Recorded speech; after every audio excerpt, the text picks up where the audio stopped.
मेरे प्यारे बच्चों, हिंदी मीडियम के क्लास में फिजिक्स इन हिंदी के क्लास में आपका सुस्वागतम। तो आइए, आज हम लोग जानते हैं, हमारा आज दूसरा क्लास है कि आवेश कहते किसे हैं। ठीक है, तो आज के क्लास में हम आवेश को पूर्णतः परिभाषित करेंगे। आवेश के मात्रक, आवेश की विमा, सब बात को आज जानते हैं। आइए मेरे साथ देखिए।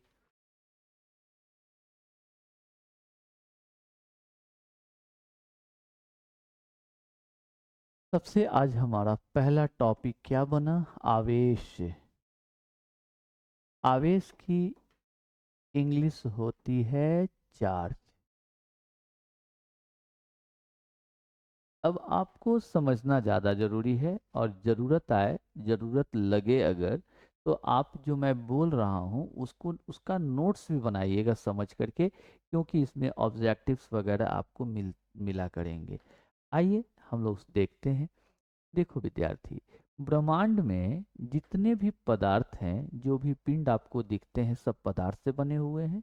जो भी पदार्थ हैं वो सब फंडामेंटल पार्टिकल्स, जिसको मौलिक कण बोलते हैं, मौलिक कणों से निर्मित होते हैं। अब वो मौलिक कण हैं कौन कौन? तो इलेक्ट्रॉन, प्रोटॉन और न्यूट्रॉन। तो साफ भाषा में आपने समझा, साफ भाषा में, आसान भाषा में समझा, कोई भी पिंड पदार्थ से बना होता है, और सारे ही पदार्थ तीन मौलिक कणों से बने होते हैं। और वो मौलिक कण कौन है? इलेक्ट्रॉन, प्रोटॉन और न्यूट्रॉन। एक बात आप यहाँ पर रखिए। अब दूसरी बात आइए।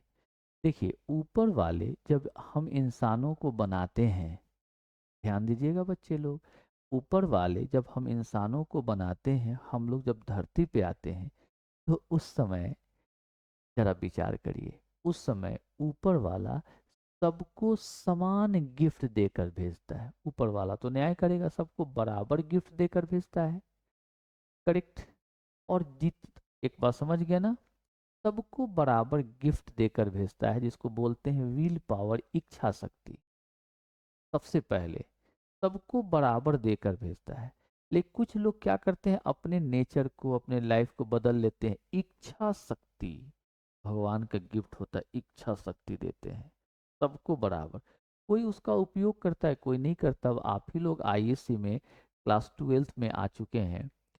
सभी बच्चे क्या इस बात को समझते हैं कि हमें आसानी से कोई भी चीज को समझ कर ही पढ़ना है, क्योंकि हमारे माता पिता अमीर हैं या गरीब हैं, पैसे खर्च कर रहे हैं, और ये आर्थिक युग है, इसमें पैसे की सख्त ज़रूरत है। अगर मैं ठीक से न कमाऊं और गलत रास्ते पे निकल जाऊं, या मुझे बहुत मेहनत करना पड़े, तो अपने हाथों से या अपने पैसों से अपने माता पिता जब हमारे बूढ़े होंगे, तो उनके लिए हम क्या कर सकते हैं भला? तो ये बात अगर कोई भी बच्चा ठीक से सोचेगा, तो वह लिखना उतारना छोड़ देगा, समझना चालू कर देगा। और बेटा, आप समझने के हकदार हैं, क्यों नहीं समझिएगा? क्यों नहीं समझिएगा? जब फिजिक्स आसान है, बहुत आसान है, तो फिर समझने से डर कैसा? थोड़ा मेहनत करना होगा, कर लेना है मेरे साथ, मैं भी तो आपके साथ मेहनत कर रहा हूँ। आप भी मेहनत कर लीजिए, जरा सा ध्यान दीजिए यहाँ। तो हमने ऊपर वालों की बात बता रहा था, तो ऊपर वाले जितना चीज बनाए हैं, तो वो सब हम लोगों का अपना है। मेरे लिए ऊपर वाले फाइनली दे के भेजते, जाओ अब नहीं कहना कि ये ऊपर वाले का ही, तुम्हारा है। तो हम लोगों का ब्रह्मांड में बेटा कोई भी कण बनता है ना, कोई भी चीज बनता है, वो इलेक्ट्रॉन, प्रोटॉन, न्यूट्रॉन से ही बना हुआ है। यही मौलिक कण है। और इन तीनों के पास ऊपर वाले ने द्रव्यमान देकर भेजा है। इलेक्ट्रॉन के पास द्रव्यमान है, ठीक है ना? प्रोटॉन के पास द्रव्यमान है, और न्यूट्रॉन के पास द्रव्यमान है। इसका कोई कारण नहीं है कि इनके पास द्रव्यमान क्यों है, ये तो ऊपर वाले ने दिया है इसलिए है। इस पर दिमाग नहीं खर्च करिएगा। समझ गए? जैसे इलेक्ट्रॉन नाभिक के चारों ओर चक्कर लगाता है। अब अगर आप किसी सर से पूछते हैं या किताब में ढूंढते हैं कि क्यों चक्कर लगाता है, तो बेटा अगर इसका हम उत्तर दे दें ना, तो समझिएगा कि हम नॉलेज मेरे पास नहीं, इसका उत्तर ही नहीं है। ये तो क्रिएशन ऑफ गॉड है। इतना के बाद ही सोचा जाता है कि नाभिक के चारों ओर चक्कर लगाता है। वो प्रकृति का दिया हुआ है, इस पर दिमाग नहीं लगाता, किसी ने नहीं लगाया, इसका कोई उत्तर नहीं होता है, ये ऊपर वाले ने बनाया। तो अब सोचो जरा सा, मौलिक कण तीन हैं जिनसे सारे पदार्थ बने हुए हैं, और इन सब के पास द्रव्यमान है। एक इलेक्ट्रॉन के पास भी द्रव्यमान है, प्रोटॉन के पास भी द्रव्यमान है, न्यूट्रॉन के पास भी द्रव्यमान है। बात समाप्त हो गई। अब आइए, आप लोगों को तो एक चीज पता है कि इलेक्ट्रॉन के पास, सॉरी, दो दो पिंड हो, दो द्रव्यमान हो, पिंड हो तो द्रव्यमान होंगे, दो पिंड हो, अगर उनके द्रव्यमान m1 और m2 हो, तो हमें पता है न्यूटन के गुरुत्वाकर्षण नियम को आप 9th में भी पढ़े थे और 11th में भी पढ़े। न्यूटन के गुरुत्वाकर्षण नियम क्या कहता है कि दो द्रव्यमान, दो बिंदु द्रव्यमान एक दूसरे को अपनी ओर आकर्षित करते हैं। ठीक है, तो क्लियर हो गया, यानी द्रव्यमान के कारण आकर्षण बल लगता है एक दूसरे पर। पहला वाला दूसरे को अपनी ओर खींचेगा, दूसरा वाला पहले को अपनी ओर खींचेगा, ये हो गया गुरुत्वाकर्षण का नियम। अब आइए, अब हम लोग क्या देखे, इस पे एक्सपेरिमेंट हुआ कि एक इलेक्ट्रॉन, इलेक्ट्रॉन पर के आवेश को -e से दिखाया जाता है, और इसका परिमाण जब मॉड लेंगे, मापांक, तो ये धनात्मक मानते हैं। हम आपको समझाते हैं। देखिए, जैसे मान लीजिए यह E, -e पर दोनों ओर लाइन खींचेंगे तो इसका अर्थ हो गया -e का मापांक, और किसी भी चीज का मापांक प्लस होता है, अर्थात इलेक्ट्रॉन पर आवेश का परिमाण, मान और असली मान, माइनस है तो पता चला कि अपोजिट नेचर का, विपरीत प्रकृति का है, नेगेटिव है, तो यहाँ पर -e।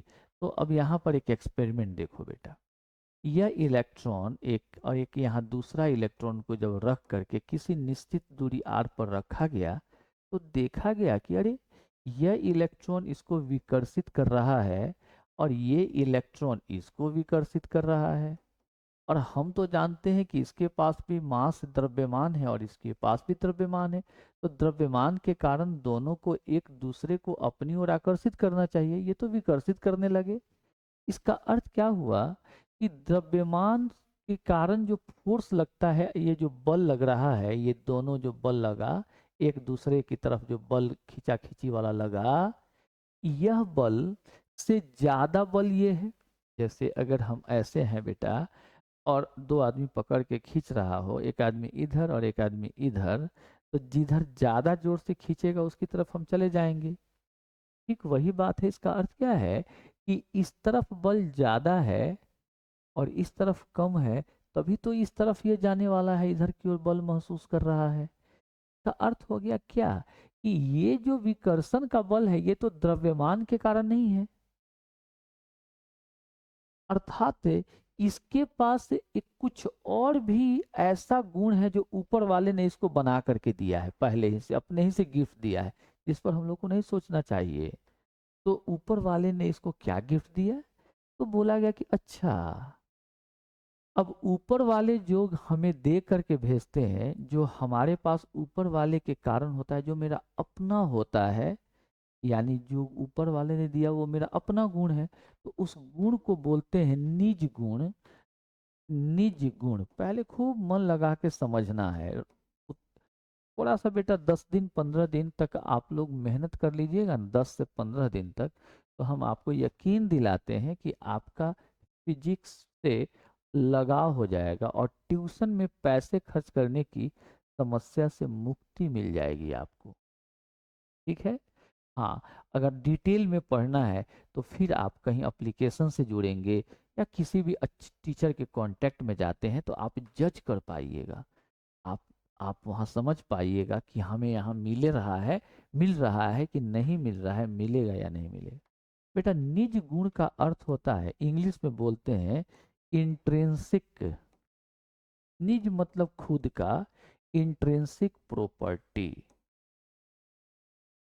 तो यहां समझिएगा, द्रव्यमान इंट्रिंसिक प्रॉपर्टी है, और यहाँ पर एक और भी इसका जो ऊपर वाले ने बना के ऐसा गुण दिया है जिसके कारण ये दोनों एक दूसरे को विकर्षित करते हैं, तो उसी गुण को हम आवेश कहते हैं। अर्थात अब यहाँ पर देखो, 2 इलेक्ट्रॉन में देखा गया तो मिला 2 प्रोटॉन प्लस ई, एक प्रोटॉन पर का आवेश, दूसरे प्रोटॉन। यहाँ पर भी देखा गया कि एक दूसरे को विकर्षित ही करते हैं, तो यहाँ पर भी एक गुण हो गया। लेकिन जरा ध्यान से समझना, ये दोनों पर देखते हैं, लेकिन 2 न्यूट्रॉन को, एक न्यूट्रॉन और फिर एक दूसरा न्यूट्रॉन यहाँ रखा गया, और दोनों को, यानी न्यूट्रॉन और का आवेश नहीं है, न्यूट्रॉन रखा गया, मान लो एक न्यूट्रॉन और दूसरा न्यूट्रॉन, इन दोनों के पास द्रव्यमान है। जब इनको रखा गया तो देखा गया ये दोनों विकर्षित कर ही नहीं रहे हैं। इसका मतलब ये हो गया कि 2 न्यूट्रॉन एक दूसरे को विकर्षित नहीं करते हैं, अर्थात इनके पास केवल द्रव्यमान वाला ही निज स्वभाव है, स्वगुण है, इंट्रिंसिक प्रॉपर्टी है। ये दोनों के पास द्रव्यमान के अतिरिक्त भी जो एक निज गुण है वो वाला नहीं है। समझ में बात आ गई? इसका अर्थ हुआ कि फंडामेंटल पार्ट, मौलिक कण, इलेक्ट्रॉन, प्रोटॉन और न्यूट्रॉन, इन तीनों मौलिक कणों में से इलेक्ट्रॉन और प्रोटॉन के पास द्रव्यमान के अतिरिक्त भी एक इंट्रिंसिक प्रॉपर्टी है। द्रव्यमान के अतिरिक्त, यानी द्रव्यमान तो इंट्रिंसिक प्रॉपर्टी निज गुण है ही, लेकिन इसके अतिरिक्त भी इलेक्ट्रॉन और प्रोटॉन के पास एक और निज गुण है, उसी निज गुण को आवेश बोला गया। ठीक है, और उसी गुण के कारण 2 इलेक्ट्रॉन एक दूसरे को विकर्षित, 2 प्रोटॉन एक दूसरे को विकर्षित करते हैं, एक इलेक्ट्रॉन एक प्रोटॉन को आकर्षित करता है। बात समझ में आई आपको? बिल्कुल समझ में आई होगी। ओके, यह बात आपके आपके लिए एक कॉन्सेप्ट है। ठीक, तो अब हम आवेश को क्या डिफाइन कर सकते हैं? बिल्कुल कर सकते हैं। कैसे कर सकते हैं आवेश को परिभाषित? तो कहेंगे मौलिक कणों परिभाषित किया जाए।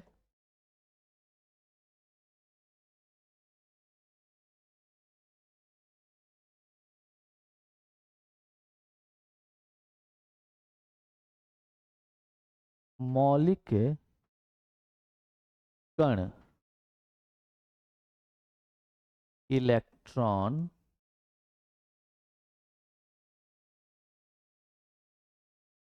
प्रोटॉन तथा न्यूट्रॉन में से, मौलिक कण, इलेक्ट्रॉन, प्रोटॉन तथा न्यूट्रॉन में से,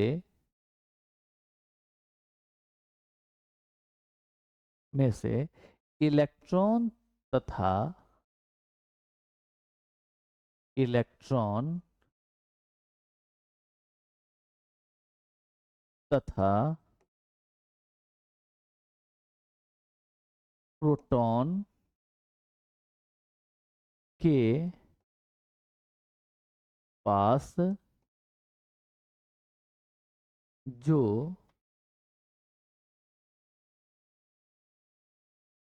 द्रव्यमान के अतिरिक्त निज गुण, इसको इंग्लिश में लिखेंगे इंट्रिंसिक, TRI है यहाँ, इंट्रिंसिक प्रॉपर्टी।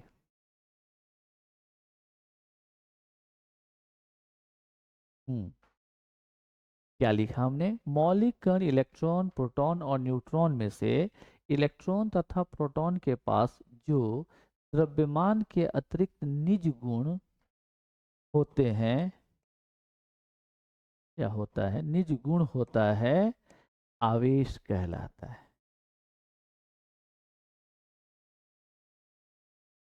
यही आवेश कहलाता है।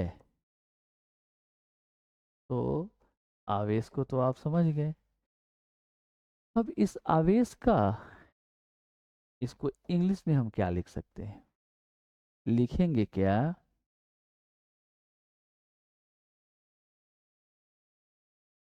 the intrinsic property of electron and proton, the intrinsic property of electron and proton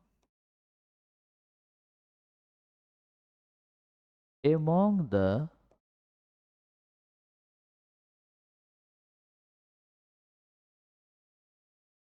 fundamental particles, among the fundamental particles,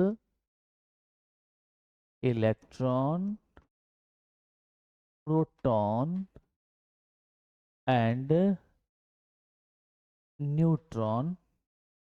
क्या लिखा हमने कि the intrinsic property of electron and proton among the fundamental particles electron proton और neutron comma in addition to यानी के अतिरिक्त in addition to their masses is called charge. हाँ, द्रव्यमान के अतिरिक्त इलेक्ट्रॉन तथा प्रोटॉन यानी मौलिक कणों में से इलेक्ट्रॉन और प्रोटॉन के पास द्रव्यमान के अतिरिक्त जो निज गुण होता है, इंट्रिंसिक प्रॉपर्टी होता है, हम उसी गुण को आवेश कहते हैं। यही बात हमने लिखा है यहाँ पे। अब हम लोग देखते हैं विद्यार्थी, आवेश का एसआई मात्रक, मात्रक की इंग्लिश क्या होती है? यूनिट। यानी आवेश का एसआई मात्रक कूलॉम होता है। COULOMB। कूलॉम एक वैज्ञानिक का नाम है। जब भी वैज्ञानिक के नाम पर, जब भी वैज्ञानिक के नाम पर कोई मात्रक बनता हो तो याद रखिएगा, पूरा स्पेलिंग लिखना हो उस मात्रक का तो सब स्मॉल लेटर से लिखिएगा, क्योंकि ये तो नाम है और नाम का पहला अक्षर कैपिटल लेटर, बड़ी अक्षर होती है, ठीक है ना, कैपिटल लेटर से लिखते हैं। तो कैपिटल लेटर लिखते तो ये मात्रक तो नहीं कहलाएगा, ये तो नाम हो जाएगा।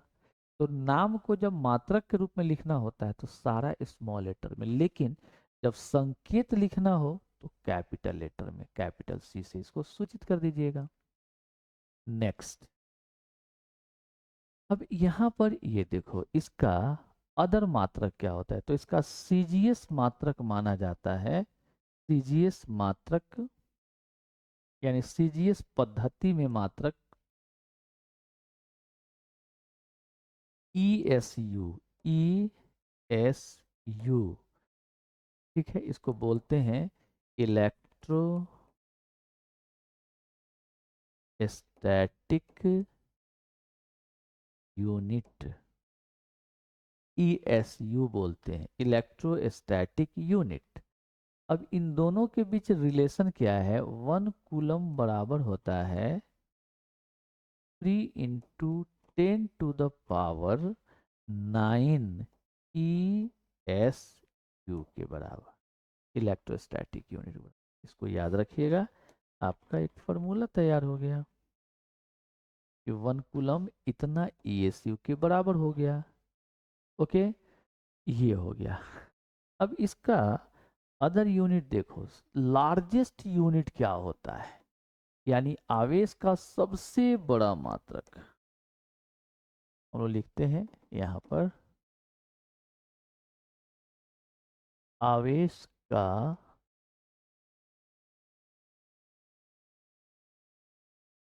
सबसे बड़ा मात्रक, इसका नाम है फैराडे।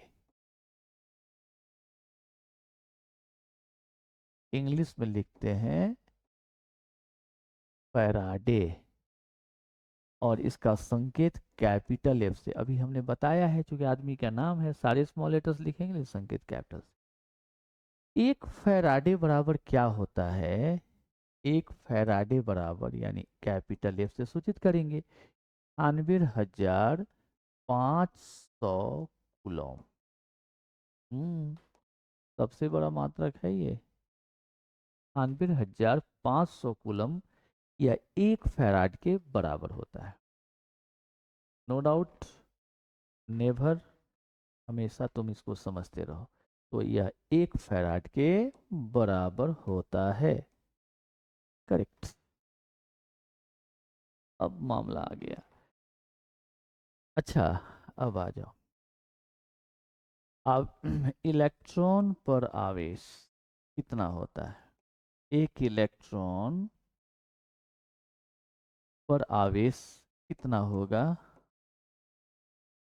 तो -1.6 इंटू 10⁻⁻19 कूलम। प्रोटॉन पर, एक प्रोटॉन पर आवेश कितना होगा?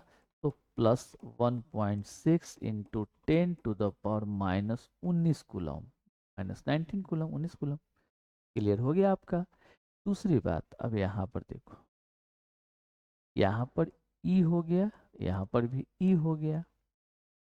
अगर हम यहाँ से ऐसे लिखें, माइनस इसके साथ कर दें, तो माइनस ई क्या होगा? तो माइनस हट गया, इधर चला है तो प्लस हो गया 1.6। और ये क्या हो गया? ये तो बेचारा जितना ई है, ई का मान यही है। तो हमारे पास एक रिलेशन आ गया कि माइनस ई का मॉड, या ई यानी प्रोटॉन का आवेश या इलेक्ट्रॉन के आवेश का जो परिमाण है, वह दोनों ही आपस में बराबर होता है। और 1.6 इंटू 10⁻⁻19 कूलम के बराबर होता है। आसान लगा? काफ़ी आसान है। तो इस डेटा को याद रखिएगा। दूसरा चीज, आवेश का सबसे छोटा मान, एक इलेक्ट्रॉन का आवेश जो होगा या एक प्रोटॉन का आवेश जो होगा, इससे छोटा आवेश संभव नहीं हो सकता है। इसीलिए एक इलेक्ट्रॉन पर का आवेश, ये जो आवेश है, यह आवेश का सबसे छोटा मान है। अगर आपसे ऑब्जेक्टिव में पूछा आवेश का सबसे छोटा मान, तो लिखिएगा 1.6 इंटू 10⁻⁻19 कूलम। आवेश का सबसे छोटा, इससे छोटा आवेश हो ही नहीं सकता है। अच्छा, इससे छोटा आवेश का सबसे छोटा मान है। अब इससे छोटा क्यों नहीं होगा?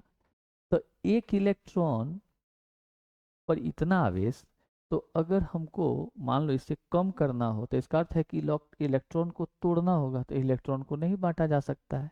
डिस्क्रीट डिस्ट्रीब्यूट होता है, यानी एक एक करके इलेक्ट्रॉन होता है, 1 2 3 4 5 6, 1.5 2.5 पौने 3, ये सब इलेक्ट्रॉन नहीं होता। क्वार्क में आता है, बड़ा कम टाइम के लिए, आपको नहीं पढ़ना, हटा दीजिए। तो सीधा ये यहाँ पर कि इलेक्ट्रॉन जब किसी बॉडी में होता है, वह संख्या पूर्ण गुणज में होता है, इंटीग्रल मल्टीपल में रहता है।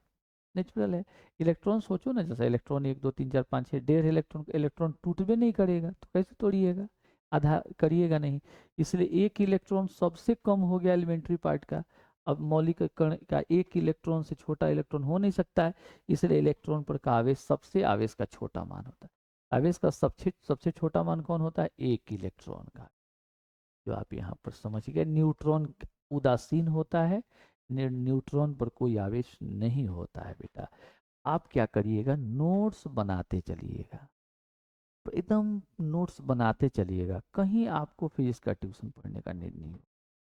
एकदम हम आपको श्योर करते हैं, 1 रुपया आपको नहीं देना कहीं पड़ेगा, हम आपको पूरा पढ़ेंगे, पढ़ा देंगे, विश्वास करिए। Okay, thank you. बस आप थोड़ा सा शेयर करिए और वीडियो को लाइक करिए, सब्सक्राइबर बढ़ाइए। बस चैनल पर थोड़ी चहलकदमी दिखनी चाहिए। आइए